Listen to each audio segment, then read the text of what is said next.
In the spring of 1945, Berlin was a city on its knees, its once proud boulevards reduced to rubble under the relentless advance of the Soviet Red Army. The Second World War, which had ravaged continents and claimed millions of lives, was nearing its brutal end. The Nazi regime, once an unstoppable force, was crumbling, and at its heart stood Adolf Hitler, the man who had orchestrated this global catastrophe. Rumors swirled through the smoke-filled streets. Was Hitler still in Berlin? Had he fled to some distant refuge? Or was he already dead, his body hidden away in the chaos of defeat? On May 2, 1945, Soviet soldiers reached the Reich Chancellery, the nerve center of the Third Reich, and discovered a hidden entrance to the Fear Bunker, a claustrophobic underground fortress where Hitler had made his final stand. What they found inside wasn't just the remnants of a fallen dictator, it was a chilling collection of secrets that would shock the world. From cryptic plans to evidence of unimaginable atrocities, the discoveries in Hitler's bunker would rewrite history and leave us questioning what else might still be hidden. Stay with us, because what the Soviets uncovered will leave you speechless. The Fear Bunker was not a mere shelter, it was a monument to Hitler's paranoia and desperation, constructed in 1944 as Allied bombs pounded Berlin into oblivion. Buried 30 feet beneath the Reich Chancellery, its walls, some as thick as 13 feet, were designed to withstand even the most devastating attacks. This underground labyrinth was a self-contained world, with cramped living quarters, a command center, and sparse amenities for Hitler and his inner circle. Among those who joined him in this concrete tomb were Eva Braun, his longtime companion, Joseph Goebbels, the fanatical propaganda minister, and a handful of loyal aides and military officers. Here, in the flickering light of electric bulbs, Hitler issued increasingly delusional orders, plotting impossible counter-offensives as Soviet tanks rumbled above. The bunker was more than a physical refuge, it was a psychological cage, where the Nazi leadership grappled with the reality of their imminent defeat. To understand the significance of the Soviets' discoveries, we must first step into this suffocating space, where the Third Reich's final days unfolded. As the Red Army tightened its grip on Berlin in late April 1945, the city became a battleground of unprecedented ferocity. Soviet soldiers, hardened by years of war and driven by a desire for retribution, fought street by street, building by building. By April 30th, they were closing in on the Reich Chancellery, the symbolic heart of Nazi power. Hitler, according to accounts from those inside the bunker, had grown erratic, his health deteriorating under the strain of defeat. On that day, he reportedly took his own life alongside Eva Braun, though the details remained murky to the Soviets at the time. 2 days later, on May 2nd, Red Army troops breached the Chancellery grounds and stumbled upon a concealed entrance leading to the bunker. The soldiers who descended into its depths were stepping into the unknown, unsure whether they would find a living Führer, booby traps, or something far more sinister. The air was thick with dampness, the silence oppressive, broken only by the distant thud of artillery. Every corner of the bunker held the potential for revelation, and what the Soviets found would send ripples through history. The first discoveries in the Fear Bunker were hauntingly personal, offering a glimpse into the mind of a dictator in his final hours. In Hitler's private quarters, Soviet soldiers found a scattering of belongings that seemed frozen in time: a half-burned diary, its pages singed but still legible, personal letters to Eva Braun, revealing a private side to the man who had plunged the world into chaos, and a collection of propaganda photographs, carefully curated to project an image of invincibility that now lay in tatters. These items were not just relics, they were evidence of a man unraveling, clinging to the illusion of control as his empire collapsed. The soldiers, many of whom had witnessed the horrors of the Eastern Front, were struck by the contrast between the bunker's claustrophobic gloom and the grandiose ambitions it once housed. Each item told a story of delusion, desperation, and defeat, but these were only the beginning of the bunker's secrets. Deeper in the bunker, in what was known as the map room, the Soviets uncovered documents that hinted at plans far beyond Berlin's ruins. Scattered across a table were maps marked with cryptic annotations, outlining a desperate last offensive that never came to pass. More startling were notes referencing a new Reich, a shadowy vision of Nazi resurgence in distant corners of the world, South America, Antarctica, even remote islands. Historians have since debated the significance of these documents. Were they the fevered fantasies of a regime on the brink of collapse, or did they point to a genuine plan for Nazi leaders to escape and regroup? Some papers mentioned ratlines, secret escape routes used by Nazi officials to flee to South America after the war, raising questions about how far these plans had progressed. The discovery of these documents was a jolt to the Soviet soldiers, who realized they were not just uncovering the end of a war but possibly the seeds of a future threat. Perhaps the most disturbing find came in a sealed storage room, tucked away in the bunker's deepest recesses.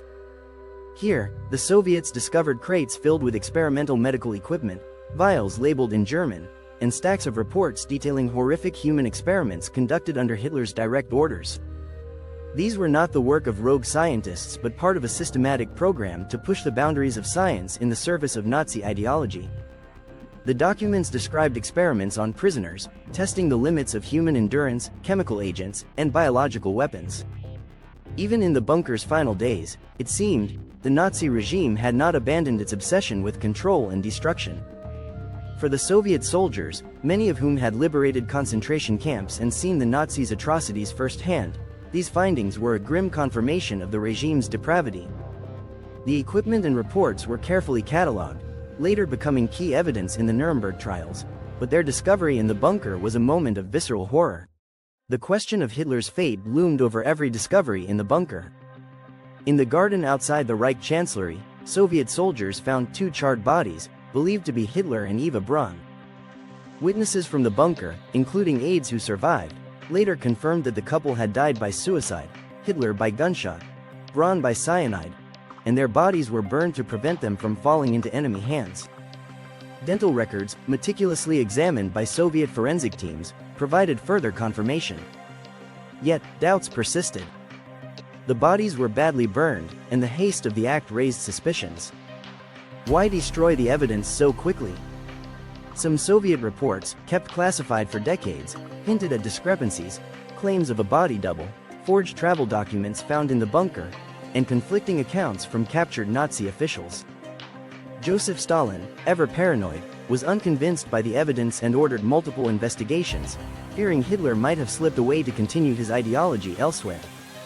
These uncertainties gave rise to conspiracy theories that endured to this day, from tales of Hitler living in Argentina to secret Nazi bases in remote regions.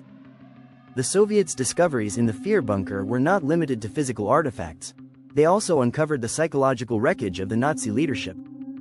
Interrogations of survivors, secretaries, aides, and guards who remained in the bunker until the end revealed a picture of chaos and despair. In the final weeks, Hitler oscillated between manic optimism and crushing depression, issuing orders for armies that no longer existed and ranting about betrayal.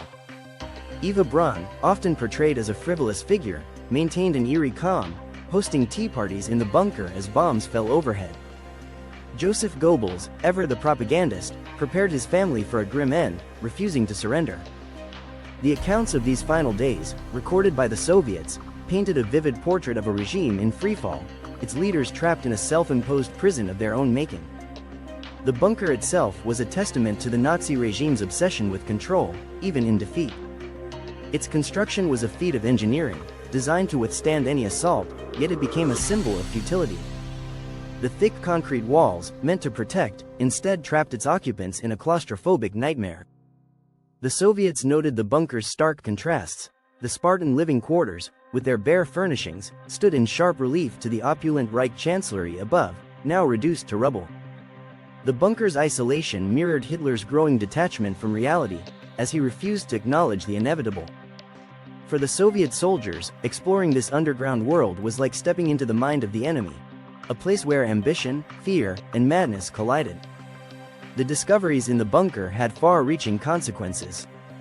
The documents, artifacts, and witness testimonies collected by the Soviets were meticulously catalogued and sent to Moscow, where they were studied by military and intelligence officials. Many of these findings became critical evidence in the Nuremberg trials, where the world learned the full extent of Nazi crimes. The medical reports, in particular, exposed the horrifying scope of human experimentation, helping to convict those responsible for some of the war's worst atrocities.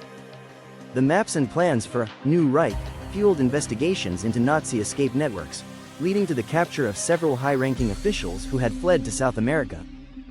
The bunker's secrets, once hidden beneath Berlin, became a cornerstone of the Allied effort to hold the Nazi regime accountable. Yet, the fear bunker's story is not without its mysteries. Even after the Soviets scoured its rooms, questions lingered about what might have been missed. The bunker was partially demolished in the years after the war, its remnants buried beneath modern Berlin to erase its presence. But the destruction of the physical structure did little to quell speculation. Classified Soviet reports, only declassified decades later, revealed internal debates about the thoroughness of their search. Some soldiers claimed to have seen sealed compartments that were never fully explored, while others spoke of documents that were destroyed or lost in the chaos of the war's end. Historians have since uncovered evidence of Nazi plans to hide wealth and resources in secret locations, raising the possibility that the bunker held clues to treasures or networks that were never fully uncovered. The bunker's legacy extends beyond its physical remains. It has become a symbol of the Third Reich's collapse, a place where the delusions of a regime were laid bare. For the Soviets, entering the bunker was a moment of triumph, but also a sobering reminder of the war's toll. The discoveries they made, personal effects, secret plans, evidence of atrocities, offered a window into the heart of Nazi ideology, revealing both its ambition and its depravity. The bunker's story resonates because it is not just about the end of a war, but about the human capacity for destruction and denial. It forces us to confront uncomfortable truths about power, ideology, and the lengths to which people will go to cling to both. The fear bunker also raises broader questions about history's hidden corners. What else might have been concealed in those concrete walls? Were there plans, documents, or artifacts that the Soviets overlooked in their haste to secure Berlin? The idea of a new Reich, outlined in the bunker's papers, while likely a fantasy, has fueled decades of speculation about Nazi survivors and their attempts to rebuild. The ratlines to South America, through which figures like Adolf Eichmann escaped, suggest that some elements of the Nazi machine did survive, at least for a time. The bunker's discoveries, while shocking, may only be part of a larger puzzle, one that continues to intrigue historians, researchers, and conspiracy theorists alike. Today, the site of the fear bunker is unremarkable, a parking lot in the heart of Berlin, with a small plaque marking its existence.